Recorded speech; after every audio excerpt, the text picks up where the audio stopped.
Hello, everyone. Welcome back to Out of Spec Guide. I'm Max, and I'm joined by my colleague today at Out of Spec, Francie. Hello. Hello, Max. How's it going? Going well. Good to see you. You've been traveling this week, doing a lot of news stories, some of which we'll talk about today. But what's been going on with you? Yeah, I went over to San Diego for the EV World Congress USA. So it's typically an event that has been happening over in the UK. And the group that put it on has brought it over to the US. And it was really interesting. A lot of panels about people working in different parts of the space, a lot of talk about the utilities role in just improving or pushing along EV infrastructure and different case studies of people enacting EV infrastructure or more EVs in their workspace, whether it be at a port for boats or school buses in their city. So it was really interesting. It was a cool thing to go to. Nice. Sounds fun. And, these EV things, like going in the weeds, going into deep dives, talking to people in the industry. If that's something you're watching this and like, I want more of that, well, go check out what Francie's doing on that Spec podcast. But Francie, we've got some interesting kind of like consumer and buyer oriented news here that happened this week. Not a hugely packed week, but there are some big stories I want to unpack, like Toyota's stance on EVs, which we actually learned a little bit more about, as well as some interesting updates with the dealership model, EV pricing, all kinds of stuff going on. So let's jump into it. Let's dig in.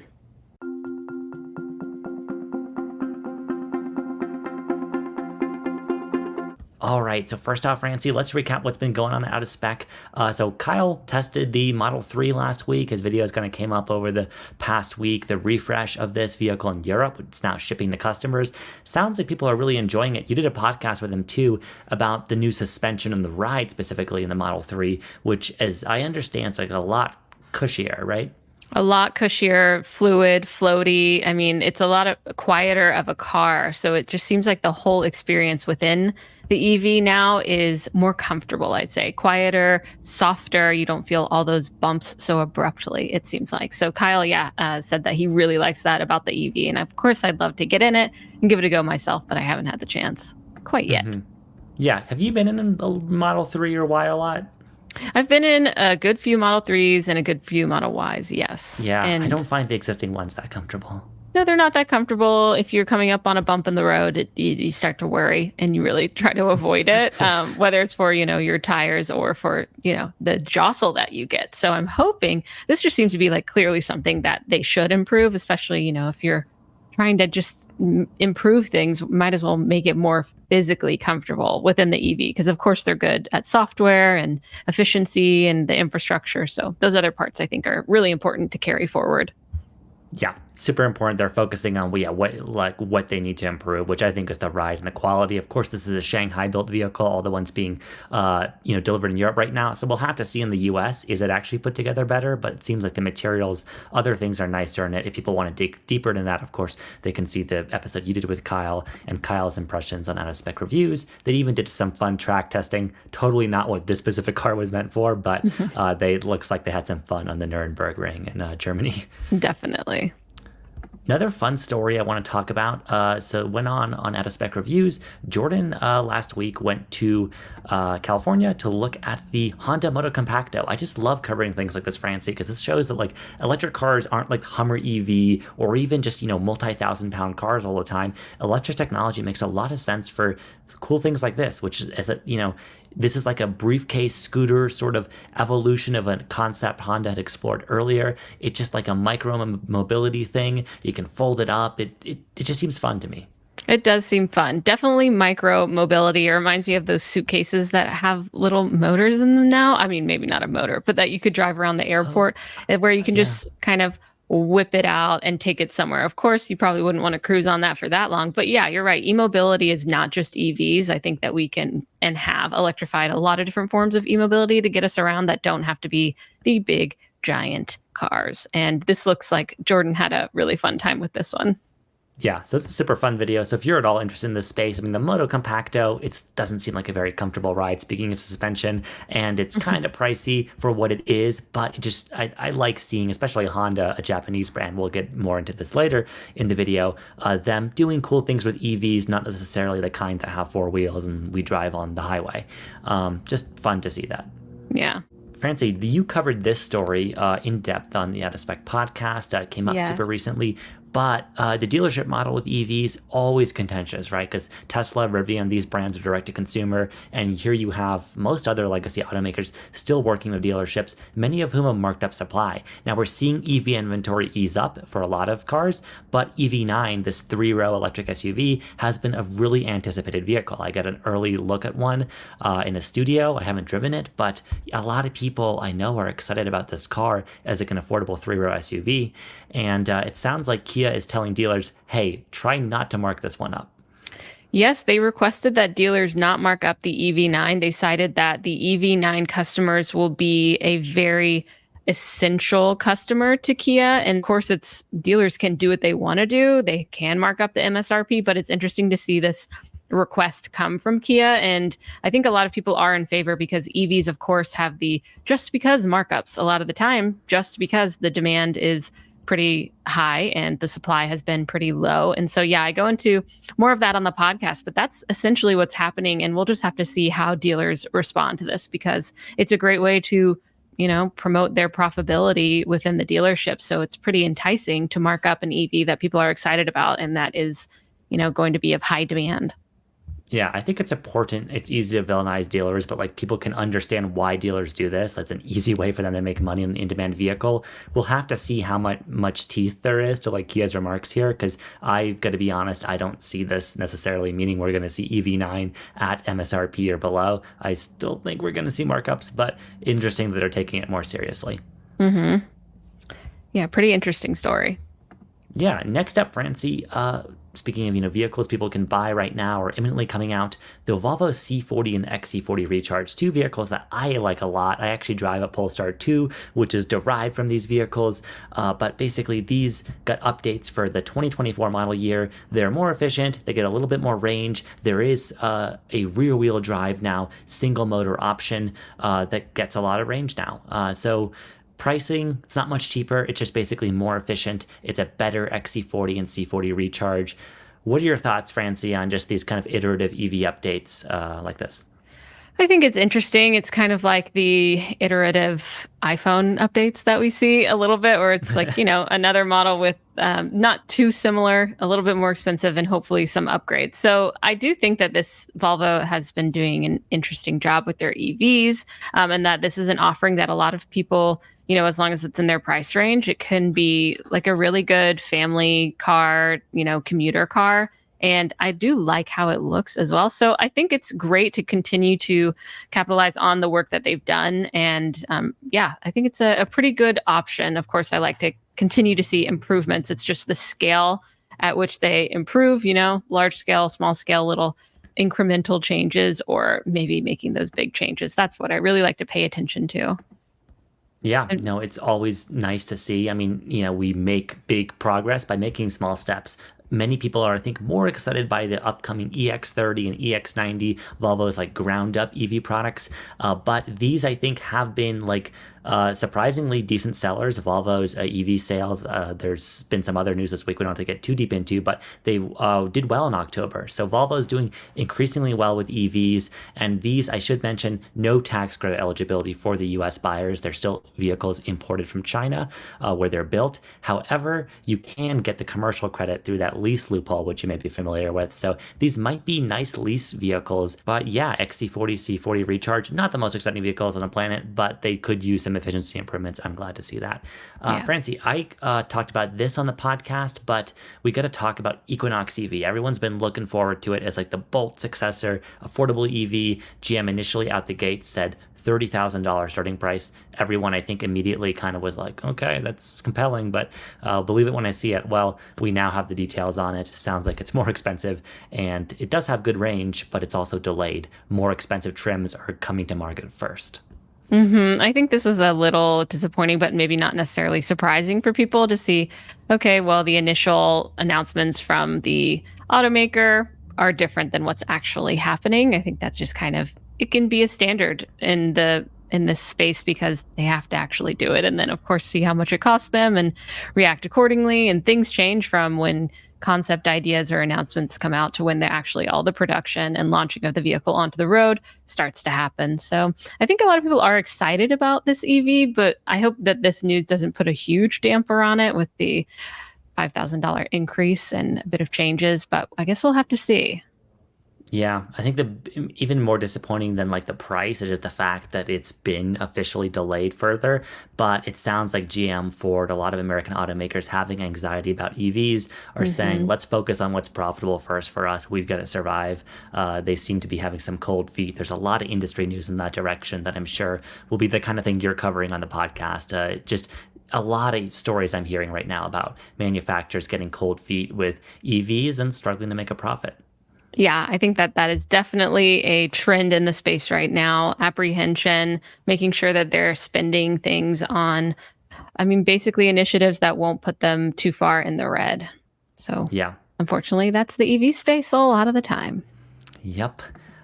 Speaking of EVs that are not always profitable yet, Rivian has their Adventure Network, which has been free for a while. That's not going to be the case anymore. So this is their like exclusive at the moment for Rivian trucks and SUVs charging network they've been building out. It's DC fast charging. It works for their vehicles well. They're going to open it up. It sounds like for both their customers and I guess everyone else, once they open it up, they will now be charging money according to an email they sent to owners. Hmm.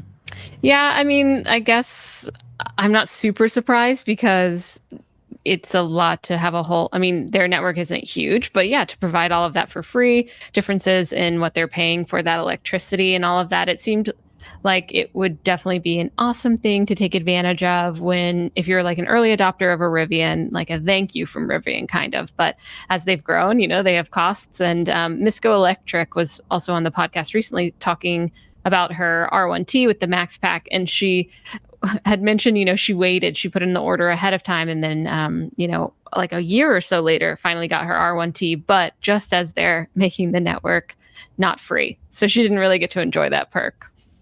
Yeah, unfortunate, but I guess electricity isn't free, and DC fast charging in particular is a really expensive business. We'll talk a little bit more about fast charging, but these are the kind of moves automakers I think like Rivian just have to make as they scale up. Congratulations, by the way, to Misco Electric on getting her R1T. People should check that out if they're a prospective owner and want to get her take on it. She's so good with all the EV stuff. Yeah.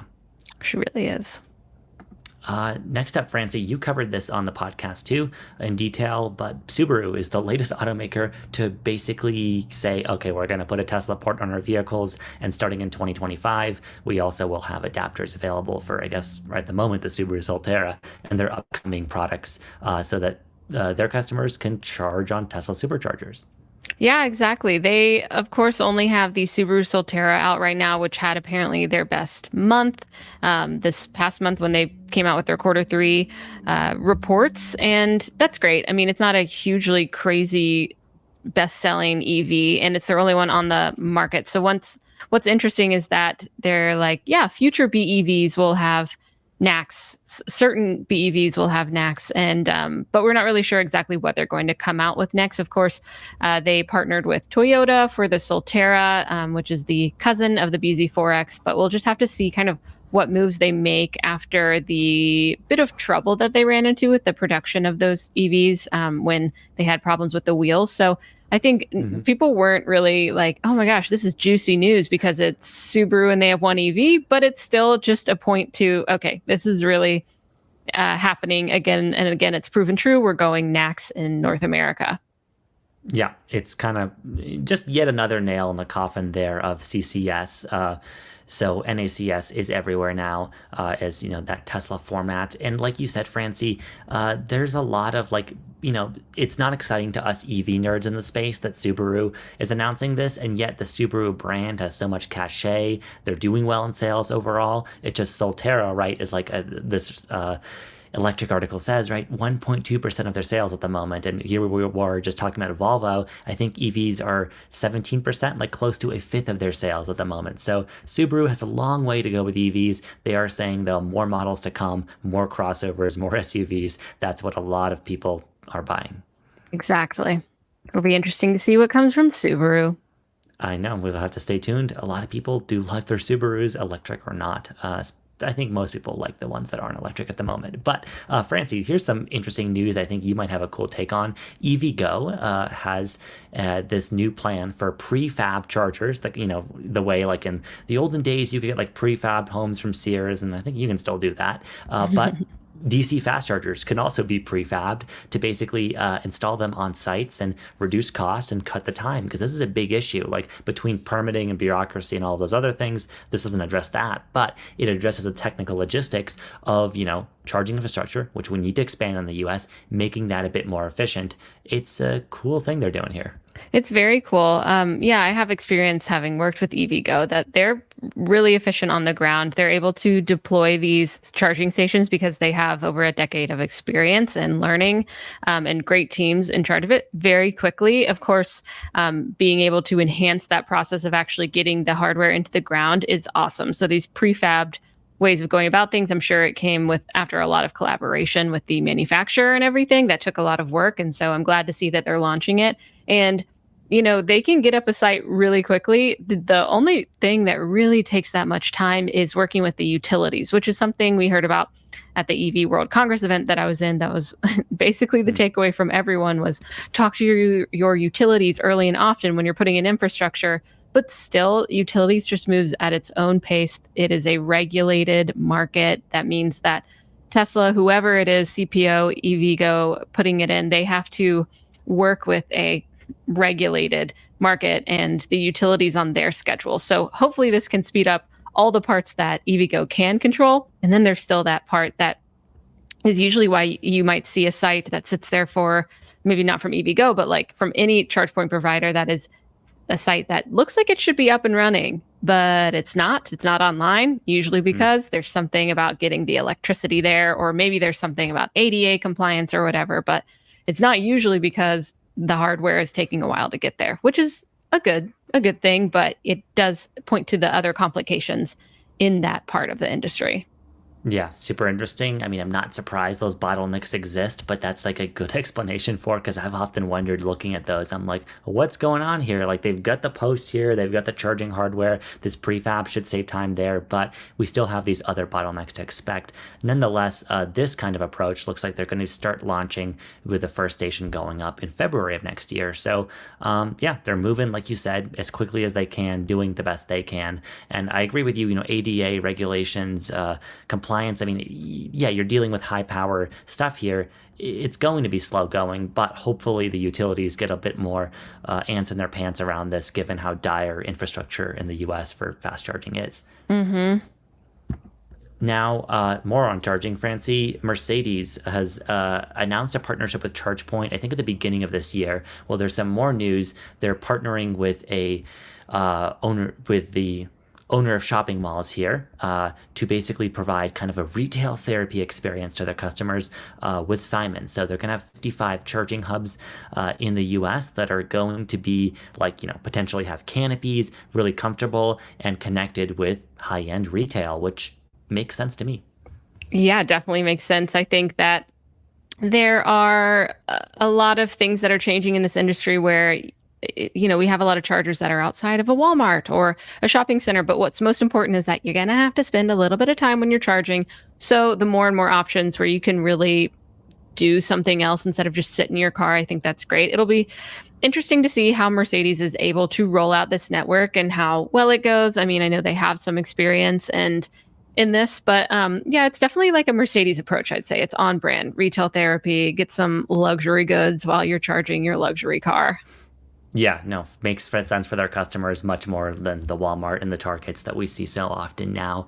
And yeah, them leveraging their hardware partnership with ChargePoint here, who, does great work. And I like to see that. I think it's interesting here to think too, EVs in this way are a more luxurious experience, because you drive an S-Class, you're not going to be able to park that under a canopy and pump it up while you're shopping, right? Like that's not secure. And so making EV charging this like kind of more of a customer focused experience, something you don't think about after you plug in, you go and shop and it's going to take 30 minutes and you get your new Saks Fifth Avenue or whatever it is, and you come back and your car is filled up. I mean, that's kind of nicer than gas if that works.